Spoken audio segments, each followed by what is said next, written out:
मैं चाहती हूँ कि my dream is life is to become a जज। मैं पाकिस्तान की पहली ख्वाजा सरा जज बनूँ, ये मेरा ड्रीम है। मैं अपने इदारे के प्लेटफॉर्म से अपने यंग जनरेशन के लिए मैं अच्छे काम करूं, एजुकेशन करूं, उनको एम्पावर करूं। देखें कि हमारी कम्युनिटी को सोसाइटी में कोई रिस्पेक्ट नहीं दी जाती। देखें कि ख्वाजा सराओं को अभी इंसान समझा जाए। उर्दू पॉइंट की वीडियोस देखने के लिए हमारा चैनल सब्सक्राइब कीजिए और बेल के आइकन पर क्लिक कीजिए ताकि आप हमारी तमाम आने वाली वीडियो से बाखबर रह सकें। अस्सलाम वालेकुम नाज़रीन, उर्दू पॉइंट में खुशामदीद। मैं हूं आपका मेज़बान ज़ुहैर मंशा। हिम्मत करे इंसान तो क्या हो नहीं सकता, इसकी एक अमली मिसाल हैं ख्वाजा सरा एडवोकेट निशा राव, जिन्होंने दिन रात मेहनत की और मेहनत का अंदाज़ा लगाएं कि इन्होंने कराची के रोड्स पर भीख मांगी और भीख मांगकर अपनी जो मंजिल है उस पर ये पहुंची। इनका ये सफ़र कैसा रहा, इतना कठिन सफ़र इन्होंने कैसे तय किया, इनके क्या एक्सपीरियंस थे, उसके बाद इन्होंने LLB में ही क्यों एडमिशन लिया, अब ये किस मुकाम पर हैं, आइए इन्हीं से जानते हैं। अस्सलाम वालेकुम।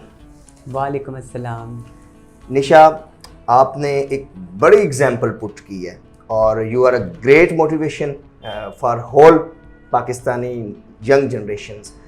ये सफ़र के बारे में बताइएगा, आप कहाँ से बिलोंग करती हैं, कराची कब आई, एडवोकेसी ही क्यों, बेगिंग एक्सपीरियंस कैसा रहा?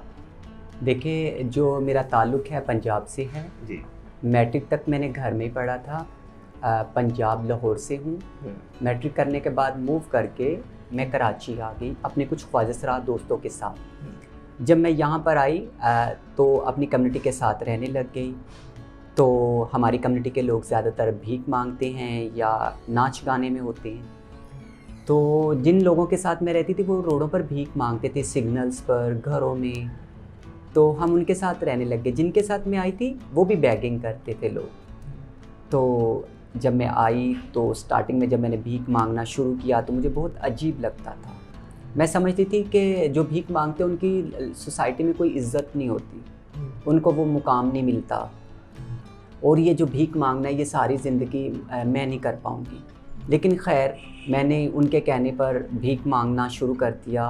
पहले मैं घरों में भीख मांगती रही, फिर उसके बाद मैं 3 तलवार पर भीख मांगने लग गई।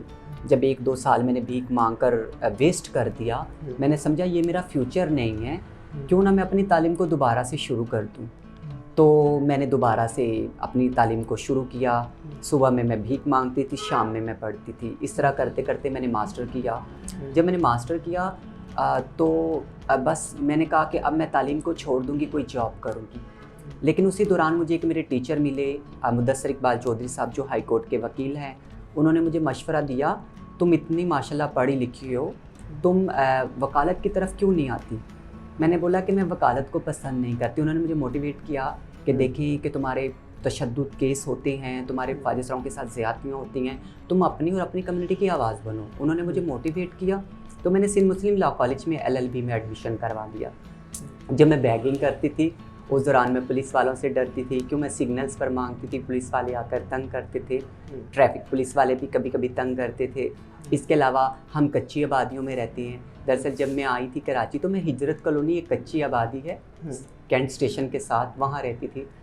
वो एरिया ज़्यादातर मंशियात फरोश और इस तरह के लोगों का था, तो वो भी हमें तंग करते थे। तो सर ने बोला कि अगर तुम वकील बन जाओगी, तुम्हारी ख़ुद की पहचान होगी, तो तुम वकील बनो, जो तुम्हारे अंदर का खौफ है वो भी ख़त्म हो जाएगा। और आज अल्हम्दुलिल्लाह मैं एक वकील बन के आपके सामने।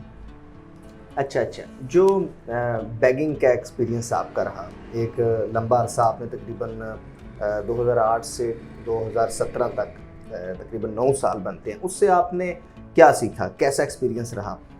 देखें, लाइफ में अप्स एंड डाउन्स रहते हैं। मैंने खुशी के लिए तो भीख नहीं मांगी और ना मैंने कभी ज़िंदगी में सोचा था कि मैं भीख मांगूंगी। लेकिन हालात इस तरह के थे कि मुझे भीख मांगने पर मजबूर होना पड़ा, क्यों मुझे तालीम हासिल करनी थी।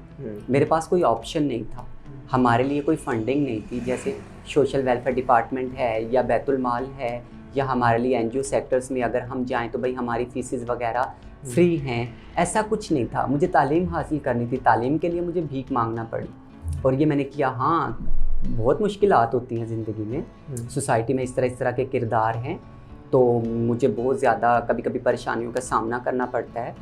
सिग्नल्स पर भीख मांगती थी, वहाँ पर लोग तंग करते थे, पुलिस तंग करती थी, घरों में जाते थे, मोहल्ले में जो लड़के होते हैं आवारा टाइप वो तंग करते थे। तो आपको पता है कि एक ख्वाजा सरा की लाइफ में कोई रिस्पेक्ट नहीं होती, सोसाइटी उसको कुछ नहीं समझती, और ये सारी चीज़ें मुझे फेस करना पड़ी। लेकिन अब नहीं है, जब मैं एक वकील हूँ, मैं एक इज़्ज़त के साथ जॉब कर रही हूँ, मैं एक इदारा चला रही हूँ, ट्रांस प्राइड सोसाइटी में उसकी प्रेसिडेंट हूँ। मैं अब चाहती हूँ कि जो यंग ट्रांसजेंडर्स आ रहे हैं वो मेरे इदारे में आएँ, मैं उन्हें प्रमोट करूँ, उनकी हेल्प करूँ, वो स्किल्स सीखें, एजुकेशन हासिल करें, वो सोसाइटी में दूसरे लोगों के पास जाकर इज़्ज़त के साथ ज़िंदगी गुजारें। मैं नहीं चाहती जो यंग ट्रांसजेंडर्स आ रहे हैं वो निशा की तरह रोडों पर जाकर भीख मांगे।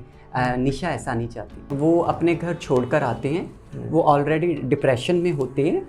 क्यों? सबसे पहले तो उनको रिजेक्शन घर से स्टार्ट हो जाता है, फैमिली से। फैमिली का उनके साथ रवैया और दूसरे बहन भाइयों के साथ रवैया बहुत फ़र्क होता है। फिर उसके बाद उनको सोसाइटी से रिजेक्शन होती है। जो वो यहाँ आते हैं मायूस होके आते हैं, वो परेशानी में उनको कुछ भी करना पड़ता है ज़िंदगी गुजारने के लिए, वो करते हैं। सबसे पहले हमें उनके लिए सेशंस करवाने चाहिए, उनको अवेयर करना चाहिए, उनकी हेल्प करनी चाहिए, उनकी सोच को हमें पॉजिटिव करना चाहिए। जब एक यंग बच्चा घर से भागकर या घर को छोड़कर हमारी कम्युनिटी में आएगा, वो पॉजिटिव सोच के साथ नहीं आता, जहाँ तक मेरा एक्सपीरियंस है। लेकिन वो हमारा काम है, मेरे इदारे का काम है, मेरे मेंबर्स का काम है कि उसको पॉजिटिव करें, पहले उसको समझाएं, उसको एजुकेशन की तरफ मोटिवेट करें, ताकि वो एक दुनिया में और पाकिस्तान के अंदर वो कराची में आएँ तो वो एक मिसाल बन जाए। मेरी फैमिली बहुत अच्छी है, अप्स एंड डाउन्स लाइफ में आते हैं। अगर कभी उन्होंने मेरे साथ स्ट्रिक्ट रवैया रखा भी, आज उसकी पॉजिटिव चीज़ मैं उनके सामने बैठी हूँ। वो यही शुरू से मुझे समझाते हैं कि मैं अपनी तालीम कंप्लीट करूँ। हाँ, तो फैमिली मेरे साथ पहले भी अच्छी थी और आज भी अच्छी है। हाँ, जो मेरे दोस्तों की बात कर रहे हैं कि मेरे जो दोस्त पहले थे और अब हैं, मेरे आज भी वही दोस्त हैं जो मेरे शुरू से बचपन से हैं। आज मैं शायद अपने दोस्तों की स्ट्रगल से, उनके प्यार से, उनके समझाने से मैं आज यहाँ हूँ। मेरे दोस्त मुझ पर प्राउड फील करते हैं। वो लोगों को जब बताते हैं ना कि हमारी दोस्त है निशा, वो वकील बन गई है या वो बहुत पढ़ी लिखी है, तो वो बड़ा खुशी का इजहार करते हैं। ये मुझे अच्छा लगता है जब मेरे दोस्त मुझे अप्रिशिएट करते हैं या मेरी तारीफ़ करते हैं, मुझे अच्छा लगता है। लोगों का मेरे साथ रवैया थोड़ा डिफरेंट होता था, बातचीत नहीं करते थे, सिर्फ मुझे नोटिस करते थे। लेकिन आहिस्ता आहिस्ता आहिस्ता स्टूडेंट्स मेरे साथ अच्छे हो जाते थे। अगर स्टूडेंट्स का और टीचर का मेरे साथ रवैया अच्छा नहीं था तो आज मैं यहाँ तक ना पहुँचती। स्टूडेंट्स और टीचर, यूनिवर्सिटी है या कॉलेज है या स्कूल्स लेवल्स पर, टीचर्स अच्छे थे, स्टूडेंट अच्छे थे, तो मैं आज यहाँ पहुँच गई। हाँ, वो मेरी कम्युनिटी में कुछ हमारे दरमियान इख्तलाफात आ गए थे। हमारी कम्युनिटी में भी कुछ काली भेड़ें हैं, उनकी वजह से कोई इख्तलाफात हुए थे। तो मैं कराची को खैराबाद करके वापस चली गई थी। उस दौरान फिर मेरे टीचर ने मुझे दोबारा से हिम्मत दी कि मैं अपना आके फाइनल ईयर कंप्लीट करूं, और फिर मैं दोबारा से आ गई। हाँ, हर जगह पर अच्छे और बुरे लोग होते हैं। हाँ, जो लोग मुझसे जेलस होते हैं, मैं उनसे ज़्यादा प्यार करती हूँ, उनके काम आने की ज़्यादा कोशिश करती हूँ। और जो मुझसे प्यार करते हैं वो ऑलरेडी मुझसे प्यार ही करते हैं, उनके लिए तो मैं रात दिन ही काम करती हूँ। होता है ऐसे, जहाँ पर अगर आपके अच्छे दोस्त हैं वहाँ पर आपके लिए लोग नेगेटिव भी सोचने वाले बहुत होते हैं। लेकिन मैं सबको यही मैसेज दूँगी, जो मेरी ज़िंदगी है वो मैंने अपनी कम्युनिटी के लिए सेक्रीफाइस कर दी है। जो मैंने अभी अपना टाइम गुजारना है अपनी कम्युनिटी में ही गुजारना है। और जो लोग मुझे लाइक नहीं करते या मेरे लिए पॉजिटिव नहीं सोचते, मैं उनसे रिक्वेस्ट करती हूँ और माजरत करती हूँ कि मैं सबके लिए एक जैसी हूँ और मैं सबके साथ मिल के काम करना चाहती हूँ। ये ऐसा नहीं है? ऐसा कुछ भी नहीं है। मैं 24 घंटे अपने लोगों के लिए अवेलेबल रहती हूँ। हाँ, ऐसा होता है कि लोग ये कहते हैं कि तुम आती नहीं हो, तुम कॉल्स नहीं करती। बस थोड़ी सी लाइफ में मसरूफियात इंसान की होती हैं। जैसे इंसान का काम होता है उसमें ज़्यादा बिज़ी रहती हूँ, या फैमिली प्रॉब्लम्स होते हैं उनमें बिज़ी रहती हूँ, टाइम नहीं दे पाती। लेकिन मैं किसी के लिए भी हेल्प के लिए तो 24 घंटे सबके साथ हूँ। मैं चाहती हूँ कि my dream is life is to become a जज। मैं पाकिस्तान की पहली ख्वाजा सरा जज बनूँ, ये मेरा ड्रीम है। इसके साथ मेरा इदारा है ट्रांस प्राइड सोसाइटी। मैं अपने इदारे के प्लेटफॉर्म से अपने यंग जनरेशन के लिए मैं अच्छे काम करूं, एजुकेशन करूं, उनको एम्पावर करूं, उनके लिए मैं इस तरह के रोल्स प्ले करूं कि वो बैगिंग और वेडिंग डांसिंग को छोड़कर वो फील्ड में इस सोसाइटी में जाएं और एक इज़्ज़त के साथ अच्छा रोल प्ले करें। देखें कि हमारी कम्युनिटी को सोसाइटी में कोई रिस्पेक्ट नहीं दी जाती। केसेस के हवाले से देखा जाए, अगर इनके साथ कोई ज़्यादती कर रहा है या तशद्दुद कर रहा है तो सोसाइटी में इनके पीछे सपोर्ट वाला कोई नहीं होता, यहाँ तक कि इनके पेरेंट्स भी नहीं होते। तो इस वजह से ट्रांसजेंडर के वाक़यात बढ़ते जा रहे हैं। आजकल आप देखें पूरे पाकिस्तान में ख्वाजा को मर्डर बहुत ज़्यादा किए जा रहे हैं, उनके साथ ज़्यादतियाँ की जा रही हैं, लेकिन इस पर गवर्नमेंट को इम्प्लीमेंटेशन जल्द से जल्द कानूनी कार्रवाइयाँ की जाएँ। अभी रिसेंटली एक वाक़या मियाँ वाली में हुआ, ख्वाजा की डेथ हो गई, उसको मर्डर कर दिया गया और उसने पुलिस में इन्फॉर्म भी किया था, एप्लीकेशन दी थी, लेकिन उस पर कोई कार्रवाई नहीं की। अभी तक उसके जो हैं मुलजिम हैं वो ऐसे ही घूम रहे हैं। देखिए कि ख्वाजा सराओं को भी इंसान समझा जाए, उनको भी वही हकूक़ दिए जाएं, जबकि हमारा बिल भी पास हो गया 2018 का ट्रांसजेंडर प्रोटेक्शन बिल, उसमें भी हमारे हकूक़ के लिए है।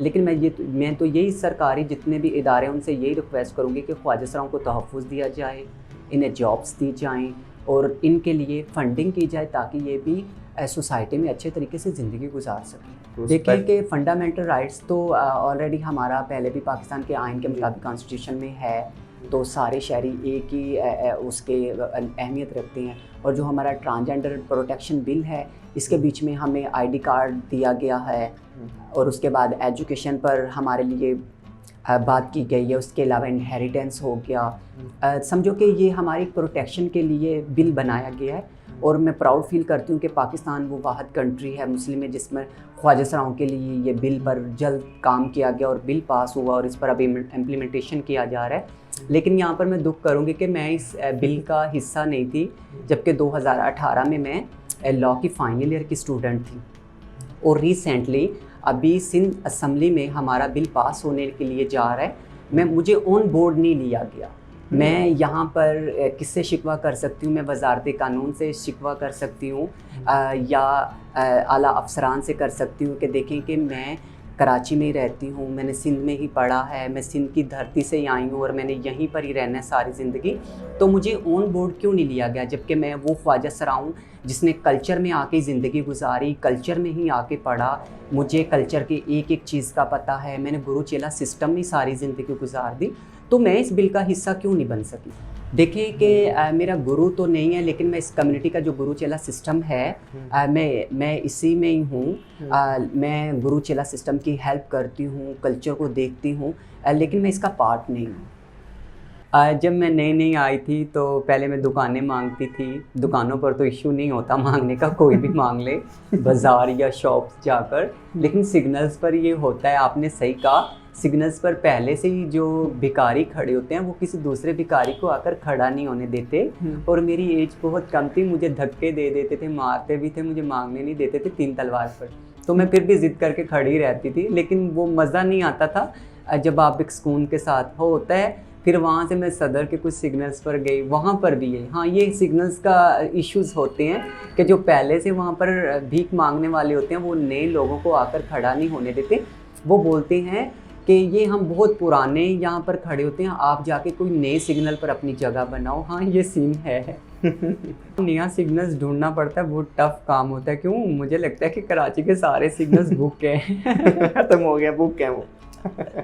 देखिए, मैंने ज़्यादा टाइम मेहरान सिग्नल पर बैगिंग की थी, तो मैं इस तरह नहीं मांगती थी। मुझे ऐसा होता था कि कुछ जो देने वाले होते थे वो मेरे दिल को ऐसे लगता था ये मुझे खैरात देंगे, मैं वही लोगों को मांगती थी। मैं सिलेक्टेड करके मांगती थी, क्यों सिग्नल्स पर आपको पता है जल्दी सिग्नल्स वो जो सिग्नल होता है वो ओपन हो जाता है जल्दी। आपको जल्दी मांगना होता है, मांगने में भी तजर्बा चाहिए होता है। ये होता है हमारी कम्युनिटी में। हाँ, देखिए, ज़्यादातर जो मीटिंग्स वगैरह होती थी या टाइम होता था वो मैंने ना एक टाइम टेबल से ही शुरू से किया था। जैसे लोग मुझसे मिलना चाहते थे या मीटिंग्स होती थी वो अक्सर आफ्टरनून के बाद होती थी, और जो मेरी बैगिंग का टाइम होता था वो सुबह में ही होता था। सुबह अर्ली मॉर्निंग से स्टार्ट होता था। एक दफ़ा नहीं, काफ़ी दफ़ा ऐसे हुआ है कि जैसे मेहरान होटल है, पीसी है, मूवन पिक, बड़े बड़े जितने भी ये 3 स्टार 5 स्टार होटल्स होते हैं, इनमें मीटिंग्स होती थी और सुबह में मैं भीख मांगती होती थी। उस दिन थोड़े अच्छे कपड़े पहन के जाती थी बैगिंग करने के लिए। हाँ, जब मैं होटल्स में मीटिंग अटेंड करती थी वहाँ से लंच करके फिर मेरा वापस बैगिंग करने को दिल नहीं करता था, क्यों उस टाइम मेरे मन में बड़ा होटल और बड़े बड़े लोगों की खुमारी आ जाती थी। तो मैं अक्सर उस दिन फिर बाद में आकर भीख नहीं मांगती थी, घर चली जाती थी। हाँ, यहाँ पर मैं एक इशू बताऊँगी, जैसे कि ज़ू है कराची का गार्डन में, जो चिड़ियाघर है, वहाँ पर वेडनेसडे को सिर्फ औरतों को अलाउ है, ख्वाजा सराओं को अलाउ नहीं है।